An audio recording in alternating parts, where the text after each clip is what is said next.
MODELMIND72, what's up, guys?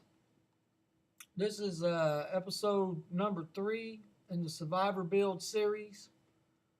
Seems to be really popular on the channel. Getting a lot of feedback, a lot of good comments. So keep your comments coming, guys. Love reading your comments. In this episode, we have another old build that I had the honor of putting together. Through the years, this particular model has had different reincarnations. I've changed little minor things and I've added things here and there. But let's introduce our model.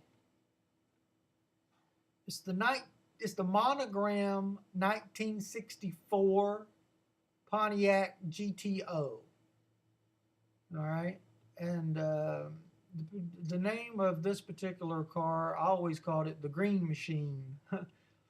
Going by its finish. I can't remember the exact name of the color of the paint because this is another 20-year-old build, guys. I mean, it's been a while,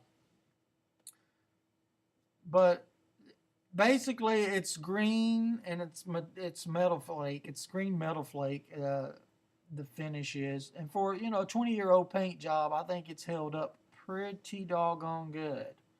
Okay. The Green Machine, 1964 GTO. A lot of the Pontiac guys that are, big goat fans, I'm sure this build is right up your alley. Back in the 70s, the style kind of was, you slam the front end down and the rear end, you jack it up really high in the air. That was you had to have that rake, as they call it in the car circles. And, you put big fat tires on the back and you put little tires on the front. And you jacked it up, and that was the style back in the late 70s. And I had many of friends that had cars that were in that style. This particular theme on this car is kind of taken from that era. So it's basically just a really nice muscle car. Any of the Pontiac GTO goat fans would appreciate a build such as this. But yeah, I had a friend who had what kind of car was that? I believe it was a Gran Torino, and he actually put air shocks on the rear and used to jack that back way up, man. I mean, it was way up in the air. And that was the style. Really high up in the back and low in the front. Big fat tire, big meaty tires in the back. Some of the older builders probably would remember. Yeah, could be called like a Street Beast series. This one's actually got drag slicks on it, some Goodyear drag slicks in the rear here. They came off. I believe those might have came off an AMT 55 Corvette drag car. The front wheels are the Burns front rubbers. The rims are actually from the AMT 1957 Corvette Gasser.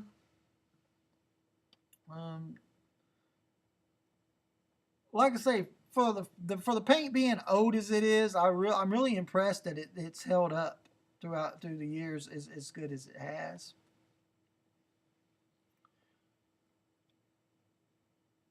And the interior is red red leather interior. We got a 2-point gold plated roll bar.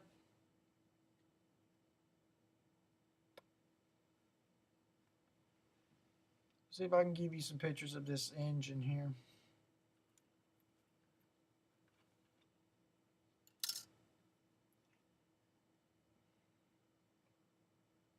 It is wired up.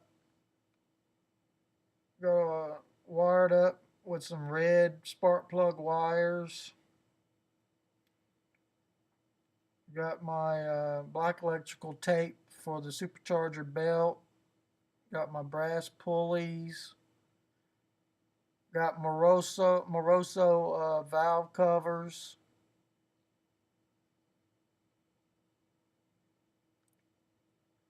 Dual carbs with linkage. Really nice engine. I really like that engine. I think the engine came out good, and it's held up pretty good throughout the years.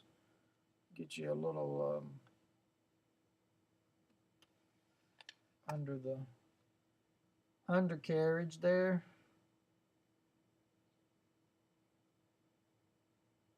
Just, you know, heavily jacked up in the back and really low in the front.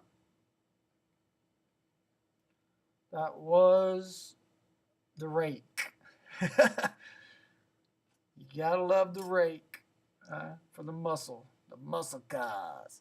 Now this rear tail light is actually a one-piece scratch-built rear tail light that is actually a stir straw that you stir the coffee straws in, cut it down, and made a one-piece scratch-built headlight, rear tail light. Excuse me. So that was a cool little idea that I came up with. This is another one of my favorite builds, guys, as far as, you know, history goes. This car, I've built it plenty of times throughout the years. Most of them didn't survive, you know, life circumstances. Most of them did not survive. This one, for some reason, it is a true survivor. You know, it came through life's storms and made it out the other side. I'm so honored to be able to bring it to the channel. It's another build that, you know, I hold near and dear to my heart. It's been with me for so many years, and it's been sitting on the shelves, and every time I look at it, you know, you get that warm, fuzzy feeling. It's one of those memory pieces that brings back a lot of sentimental emotions. Really appreciated this piece throughout the years. And as with, you know, the other ones, I would love to get it again and, you know, rebuild it with maybe some of today's styles and stuff that I, you know, acquired. I always liked that engine. I mean, that engine is that engine was that I really enjoyed. I remember putting that engine together and even adding stuff to it, like the linkage. The linkage on there is actually paper clip linkage on the carbs there. Scratch built linkage. I'll tell you what, guys, if you can come up with an ideal that, you know, saves money and scratch, you know, as far as your scratch building goes, that's really, you save a lot of money coming up with, you know, scratch building your own pieces and stuff, and it makes the car more personalized as well, you know. I don't have anything negative to say about the aftermarket industry. I think the guys create, great products, and I think that if you're lucky enough to be able to acquire those products and put them on a piece, that's awesome. But as far as true artists, true artistry goes, I'm a firm believer in if you can scratch build something if you can make something out of nothing, to me that's a better build, hands down, any day of the week, because it requires more talent and more skill to create something out of nothing and scratch build a piece than to just lay some money on a table and get a part that's been pre-made. That being said, if I ever do have a part that I've bought, I don't have no problem putting it on there at all, whatever it is. To me, if the model calls for it and it looks good on the model and you got the means, go for it. You know what I mean? But if you got the talent and you got the skill and you got the patience to create that part, make it, go for it. Whatever way you enjoy the hobby, that's the way you need to do it. There again, this is, like I say, this was a very enjoyable piece. 1964 Pontiac GTO, built in a street beast style, muscle car style, late 70s era style, the way they used to do it. I've seen plenty of cars on the street back in when I was a teenager that had this style. That was what all the guys were doing to the rides.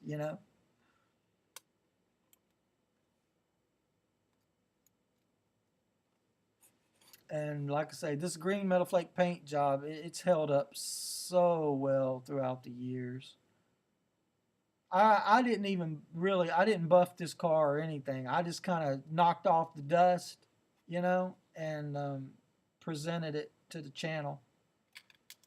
So, I mean, that shine is basically the shine that's what it looks like in person. So, this is ModelMind72. Want to give a big shout out to all my subscribers. Thank you so much for tuning in, keeping the channel rocking. And I want to thank anyone that's watching this video personally for taking the time out of your day to stop by the channel. And I hope that y'all appreciate another survivor build. Seems like this series is going good. I wish I could continue it forever, but I know I'm going to run out of builds. So we're going to keep rocking it till we run out of them. Until then, we'll keep bringing them to the channel. Seems like it's really popular. Everybody likes it. And I encourage any builder out there to go in your closet or go wherever. There are some partial old builds that I might have to, dig out of a box in a closet and throw some tires on it, update it, whatnot, and maybe bring it as well, because any model that you can recycle and bring it back, I'm all for that. Y'all know I got the bomber series where I save old bombers, glue bombs, and rebuild them. So, every piece of styrene that we can save and bring back to the community, and especially bring something to the channel for the builders to see, we all love it and appreciate it. So I encourage all the builders to, continue down that path. All right, this is ModelMind72 saying peace, love to everyone, and rock on, build strong, and I'll see you in the next episode, guys.